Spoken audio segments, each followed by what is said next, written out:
This story is The Old Woman and the Tramp. There once was a tramp who went plodding his way through a forest.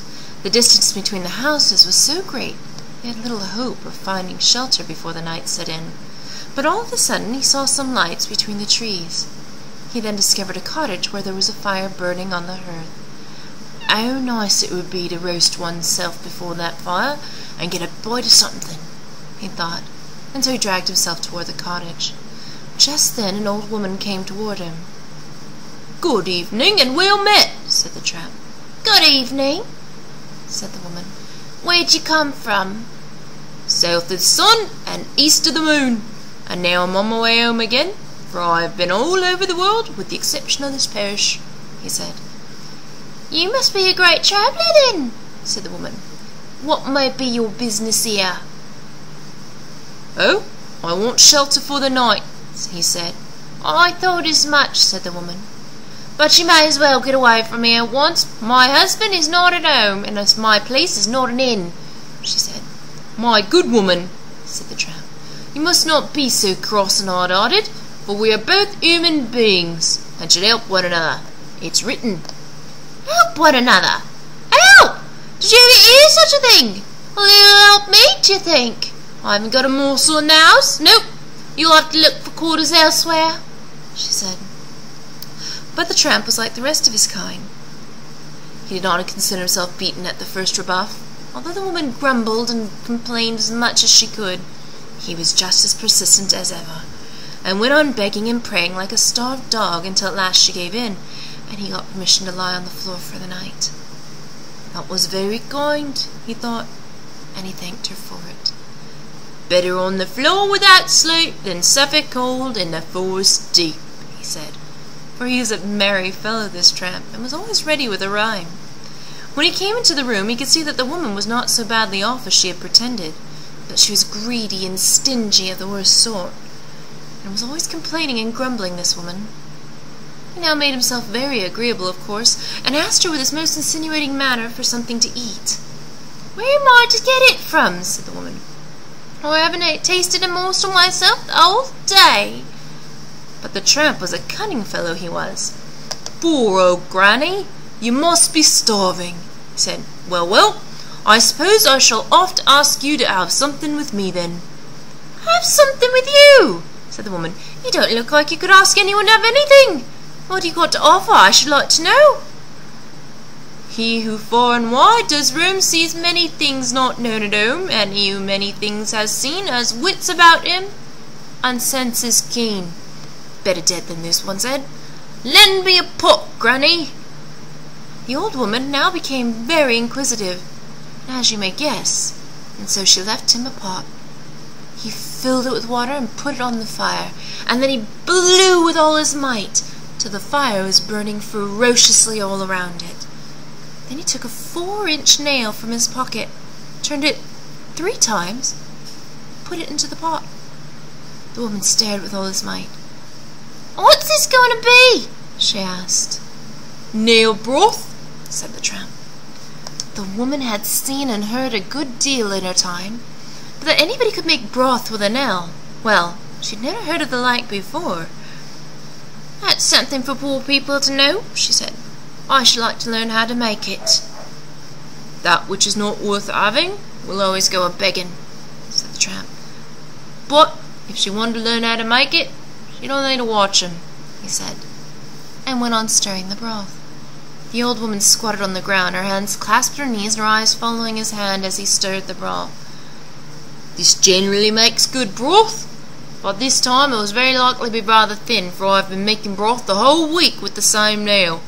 If one only had a handful of sifted oatmeal to put in, that would make it all right," he said.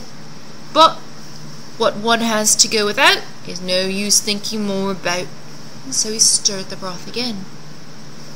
"Well, I think I have a scrap of flour somewhere," said the old woman, and went out to fetch some. It was both good and fine. The tramp began putting the flour into the broth and went on stirring, while the woman sat staring at him now and then at the pot until her eyes nearly burst out of their sockets. "This broth will be good enough for company," he said. putting in one handful of flour after another. "If I only had a bit of salted beef and a few potatoes to put in, it would be fit for genteel folk, however particular they might be. But what one has to do without, it's no use thinking more about." Well, the old woman really began to think it over. She thought she had some potatoes, perhaps a bit of beef as well. And then she gave these to the tramp, who went on stirring while she sat and stared as hard as ever. "This'll be grand enough for the best in the land." "Well, I never," said the woman. "Just fancy, all with an ale." He really was a wonderful man, that tramp. He could do more than drink a sup and turn the tankard up, he could.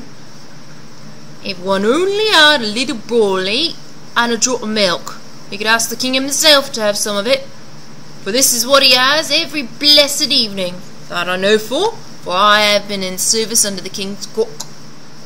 "Dear me, ask the king to have some. Well, I never," exclaimed the woman, slapping her knee. She was quite awestruck with the tramp and his grand connections. "But what one has to do with all, no use thinking more about." And then she remembered she had a little barley. And as for milk, well, she wasn't quite out of that. She said for her best cow had just calved, and she went to fetch both the one and the other. The tramp went on stirring. The woman sat staring one moment at him and next at the pot. And all at once the tramp took out the nail. "Now it's ready, and now we'll have a real good feast.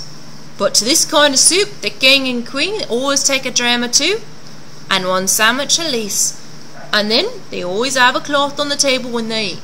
But what one has to go without, there's no use thinking more about." But by this time the old woman herself had begun to feel quite grand and fine, I can tell you.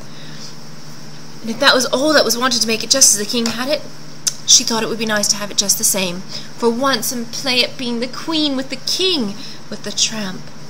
And she went straight to the cupboard and brought out a brandy bottle, dram glasses, butter and cheese, smoked beef and veal, until at last the table looked as if it were decked out for company. Never in her whole life had the old woman had such a grand feast, and never had she tasted such a broth. And just fancy, made only with an ale. She was such a good Mary in humour at having learnt such an economical way of making broth. She didn't know how to make up enough for the tramp who had taught her such a useful thing. So they ate and drank and drank and ate until they both became tired and sleepy. The tramp was going to lie down on the floor. That would never do, thought the woman. No, that was impossible. "Such a grand person must have a bed to lie in," she said. He did not need much pressing. "Oh, it's just like sweet Christmas time," he said, "and a nicer woman I never came across. Oh, well, happy are they who met with such good people," said he, and he lay down on the bed and went to sleep. In the morning, when he woke, first thing he got was coffee and a dram. When he was going, the old woman gave him a $1 piece. "And thanks, many thanks for what you taught me," she said. "Now I shall live in comfort and have learned how to make broth with an ale." Well, it isn't very difficult, if one has only something to add to it. And the tramp went on his way. That woman stood at the door staring after him. "Such people don't grow on every bush," she said. The end.